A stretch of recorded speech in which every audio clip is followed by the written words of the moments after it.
Joseph W., the topics, the economy, tariffs, the president, the media, local growth and development. Sort these out for us, okay?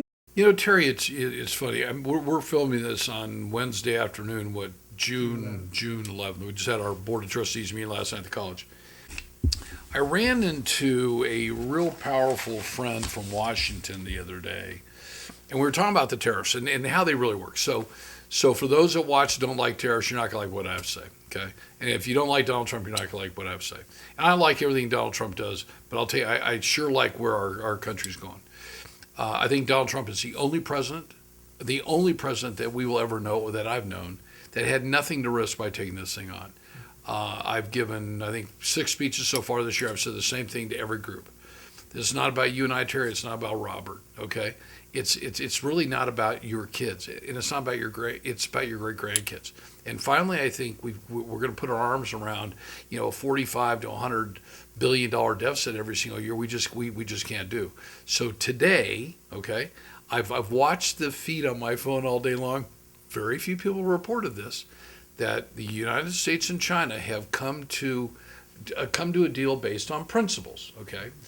George Newton, many people on here don't remember George Newton. He had Newton's Outpost, where the pilot is on I-15 there at Joshua. I did that 17-acre deal, so I'm really proud of it. When we did that deal with Jimmy Haslam, the guy that owns the Cleveland Browns, what a great guy to work with. And I did 3 of those deals with him. George said to me one day, Joe, the devil's in the details. So China and America have agreed on the details. So let me go back to my friend in Washington. So my friend says to me in Washington, this was about 2 weeks ago, I'm in a restaurant having lunch with Mike Page.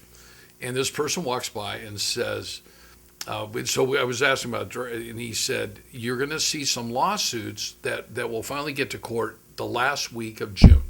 Okay. And what they believe is going to happen is, once they get heard, the judges are going to come back and say to Trump, he really didn't have permission to do what he did, but he had to go through Congress. Well, by the time that happens, he'll have these deals done. So I feel very comfortable about where things are going. So where are we with the economy? I really do see that by July 4th, Silverwood is rocking right now. Okay, so where's John? I just saw John at Victor Valley Community College today.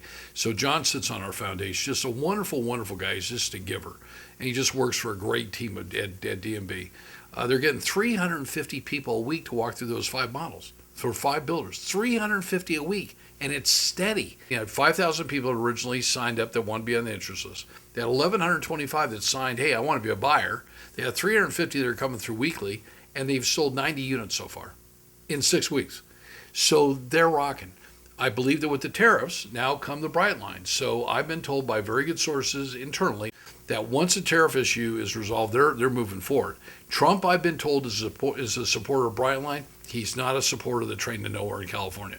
And that train to nowhere in California, one of my very good friends worked on that as a major contractor and just told me what a screw up it was. So you've got that. Southern California Logistics Airport continues to move with tenants coming in. Every one of the cities right now has, there may be a major retailer, I won't say who it is outside of Sam's Club. Sam's is going into Aspera. There's some even bigger coming that is landing pretty soon. That's just going to absolutely validate everything that the cities work for. I mean, Rachel and Nathan and that whole team, they've got a great team down there.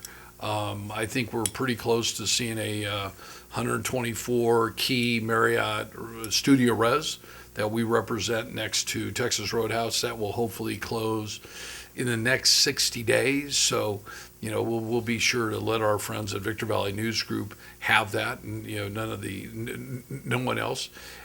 So the cities are doing well. Apple Valley's got a ton of retail going over near Jess Ranch and Apple Valley Parkway. They've got the projects out there. They've got the new industrial building. I'll be driving this next weekend.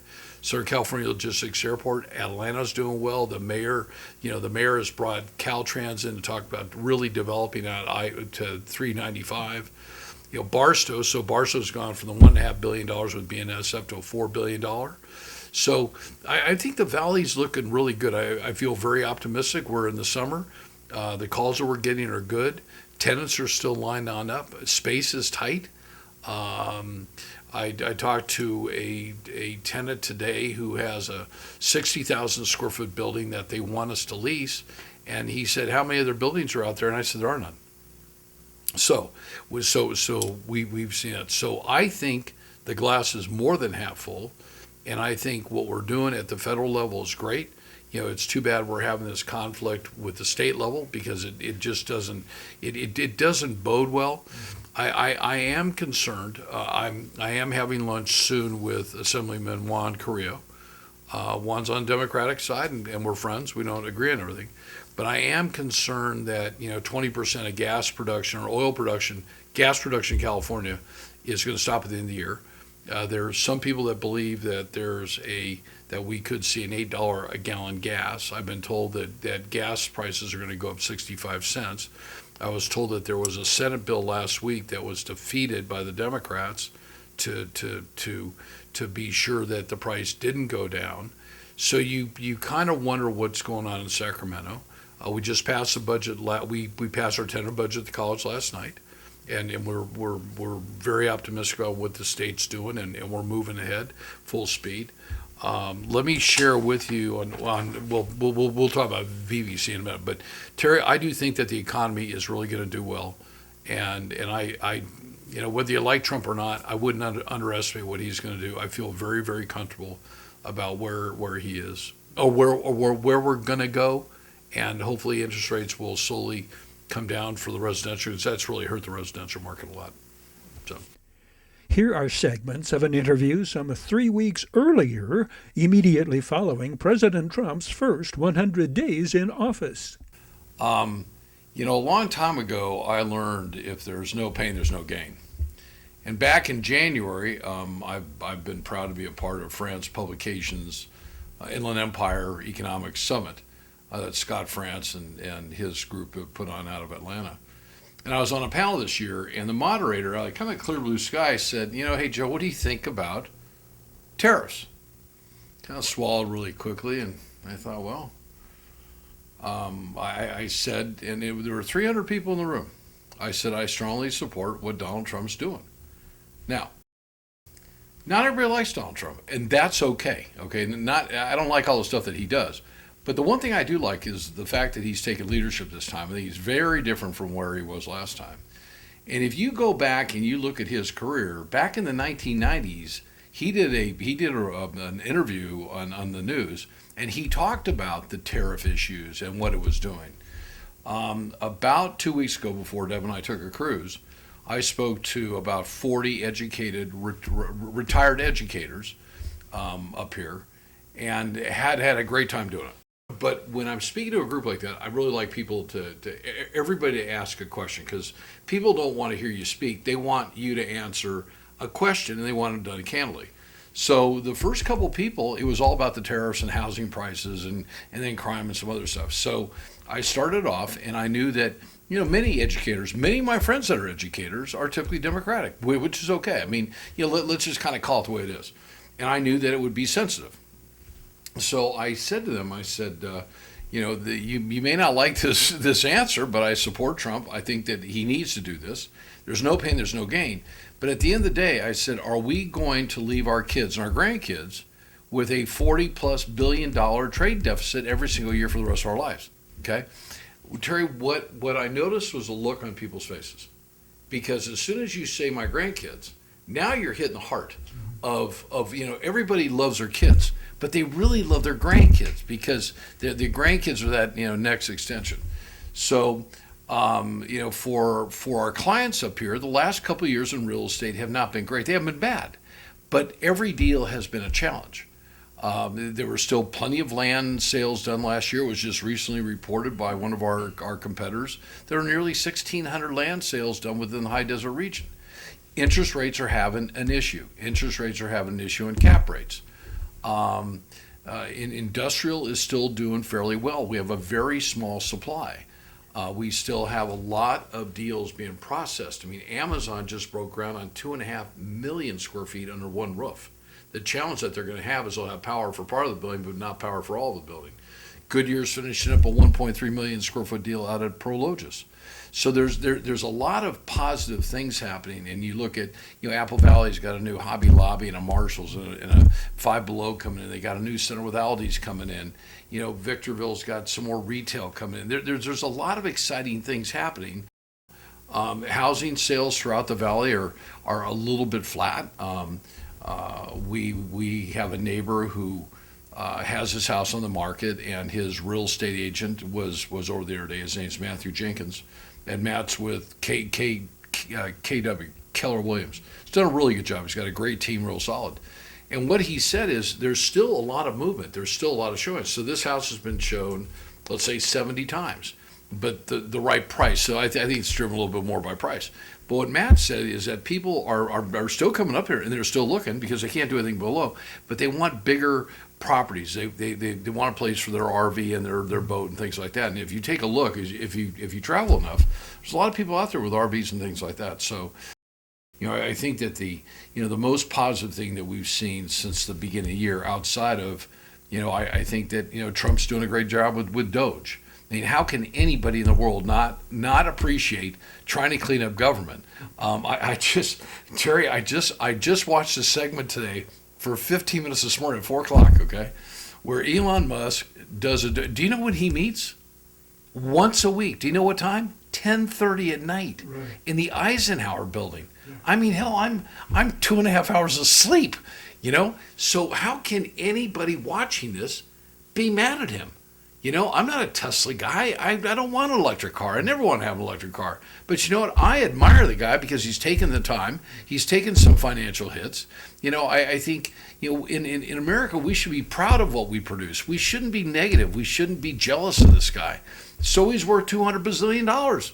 God bless him. You know what? And I don't care where his citizenship is. I care about the fact that he cares about our country. And they've already found $163 billion. So, but I think I think that BNSF, and I take my hat off to, the city of Barstow city leadership. They now have a new city manager out there, and to Jeanette Hayhurst. So Jeanette is a former employee of the city, retired. Her and Mike moved up to outside of the Reno area, outside of Reno, or the Minden area, and they brought her in very smartly. And she acts as the conduit between BNSF and the city.